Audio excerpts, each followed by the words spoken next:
What's up, everybody? Welcome back to The Run with me, Manny Wilson. I'm here with my special guest, Coach Tez from Oakland University. What's going on, man? What's going on, man? So we're going to talk about coaching now. We done talked about how you started training and everything. We're going to talk about the coaching aspect of it. Right. So what's some coaches you look up to, man? That's a good question, man. It's a lot of coaches in this game right now doing great things. Like I said, shout out to Brandon Peoples at Cristo Rey right now. My old high school coach, my AAU coach, that's one of the coaches I really look up to, one of my mentors right now. Coach me in the game right now to get better. Another coach I look up to right now, coach named James Tatum. James Tatum is a professional development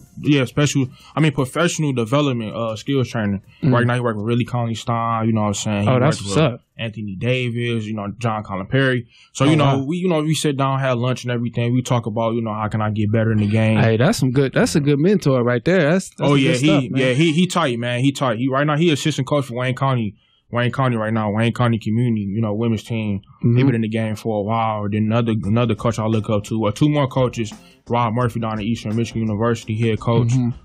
We talked a couple times. We ain't talked that much. I got I read his book and everything. His story is a great story. I look up to, coming from the hood, to six figures, whatever you want to call it, hood to six figures, or you know what I'm saying? He got a good, good base, you know what I'm saying, doing a good thing. And lastly, the women's associate head coach right now, Keisha Blaine at Oakland University. Her story good too, coming from the bottom and going to rise up to the ranks where she at now and those.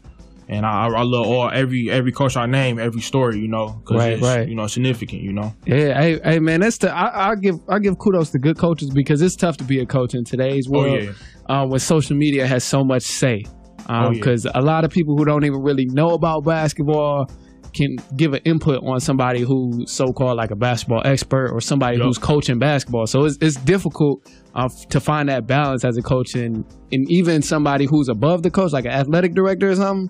It's difficult to stay in between. Okay, is this guy good because the media is saying so, or is he actually not doing things right because the media is saying so? Right. So it's hard to find that balance. So coming from you, what do you think makes a good coach? Like someone who's a good coach? At what level? We'll go college. We'll just go college because it's kind of in between the pros and high school. Good college coach is not just a coach all about.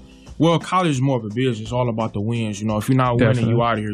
And man, that's how I can't stress it enough. Yeah, you know what I'm saying. You seen Steve, Steve Hawkins, end up leaving Western. But I honestly think what a good coach at the college level is a coach is willing. They still kids too, willing to win and willing to help the kid. If you got a kid who failing every class, but you still want him to play, you gotta sit him down. You feel me? You gotta sit her or him, sit him down. I feel like a coach should step up in responsibility because there's some coaches out here might hand out scholarships, may not, never see the floor. I don't. Good coaches, I feel like don't lie to players as well. Right. I think another good coach aspect would be, like I said, not lying and making sure, making sure they care for the kid. Because I can sit here all day and say, look, Manny Wilson, I want your son to play for me. I'll give him a $150,000 scholarship. I'll look out for him. I'll do this, I'll do that. Get on campus. I don't know. You feel me? I'm just another recruiter. I'm just another recruiter coming to your house. Man, that's true. Yeah, I feel like that's true. Yeah, that's a good point. Like good coaches, man, is more than just recruiting, and just getting kids in and getting them out. I feel like you got to actually spend time with the kid. You know what I'm saying? Call them after life. You feel me? And I feel like that should be a good coach for the college level. That's so true, man. Because I got friends that play at the college level, and they play football, they went through a lot of different stuff like that. Where 1 minute a recruiter was talking like, "Come on, man, we gonna give you all the minutes and whatever," and then all of a sudden, boom, nah, well, we can't have you come here no more. So it's tough, man. It's a tough business, and I think it's difficult. It's definitely difficult, but it can happen. I think any coach can make it happen, especially if it's coming from a genuine place. If it's coming from a genuine place, then most people gonna feel that connection and want to move forward and stuff like that.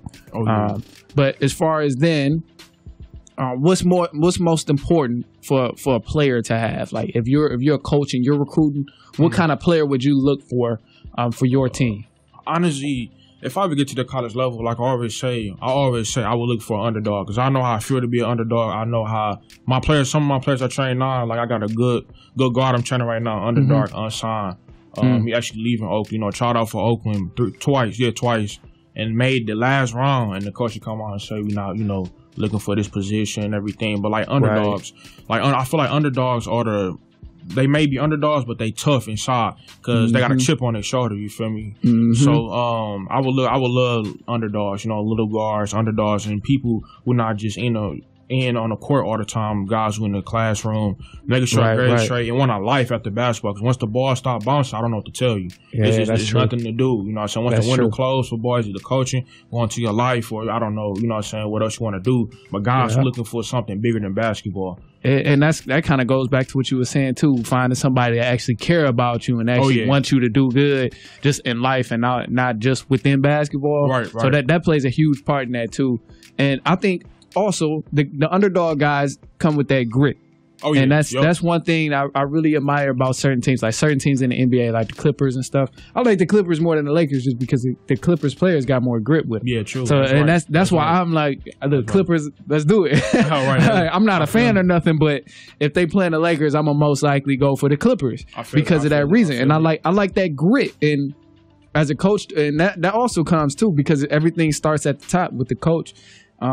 Getting wins and stuff starts with the way you set the tone. Oh, yeah. And if somebody sets the tone where it's really lax and easygoing at a mediocre pace, whatever, then they're probably going to be the kind of results that a player get or that a team gets versus where if they coming in and they say most of the coaches who are really good coaches are A.O.s. Oh, yeah, that's true. That's fact. And me like knowing some coaches, they are, but they're nice people when you take them out of their profession. Oh, so like when they're not focused on football or basketball and you doing outside activities, they're like a nice person, a genuinely good dude, a funny person, whatever. But when they about their business, then they a-hole. And I mean, ain't nothing wrong with that, especially if it's generating wins. Yep. So that's how I look at it, man. And that's also what's most important right there is generating wins at the end of the day. Oh, yeah, you got a point. Is there anything you want to add before we keep moving on? Oh, no, not right now. You got a song? I meant to ask, actually, before we started. You got a song selection you want to hear? Oh, you already know, man. I'm a ball off. So you already know, man. You already know I ain't gonna lie, you had me fooled. Oh, yeah. Y'all check my story. Shout out to my guy, Shad Moss. You feel me? But, man, you can play, do your thing, man. Do your thing. But it's a request. You gotta give me a song. What song? That Soulja Boy, Cut That Check.